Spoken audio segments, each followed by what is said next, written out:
So hello guys, বিকেলে কোনো কাজ ছিল না, তো ভাবলাম একটু পাশের গ্রামের হাট থেকে ঘুরে আসি। আর এই যে দুজনকে সাথে নিয়ে বেরিয়ে পড়েছি, আমি পিছনে বসে রয়েছি। আর এখনের ওয়েদার একদম অন্যরকম, একদিকে মেঘ তো একদিকে রোদ। বেশ মানে চাষের যে তলা ফেলার একদম সঠিক সময় এখন হয়ে গেছে, বেশিরভাগ লোকজন ফেলাও শুরু করে দিয়েছে। এই যে বকতে বকতে পৌঁছে গেছি হাটে।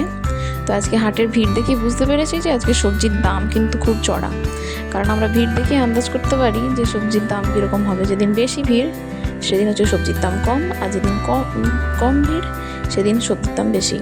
তো এই করতে করতে আমি হঠাৎ রিয়েলাইজ করলাম আমি যাদের সাথে এসেছি হারিয়ে গেছি, খুঁজেই পাচ্ছি না কোথায় যে গেল। এই করতে করতে আস্তে আস্তে এদিক ওদিক দেখছি যে কোথায় গেল রে বাবা, আমি হারিয়েই গেলাম শেষে। তারপরে যে খুঁজে পেয়ে গেছি এদের। হাট মানে হচ্ছে জুতো থেকে ছাতা আর সবজি থেকে পাতি সবই পাওয়া যাবে। আজকে হাটে সেরকম কিছুই ছিল না, এই যে কুঁদরি আর পটল নিয়ে বেরিয়ে এসেছি। তারপর মাঝে হঠাৎ রিয়েলাইজ করলাম আমি ভিডিও করতেই ভুলে গেছি। তো কি আর করা যায়, যাই এটা গপুকে দিয়ে আসি। টাটা।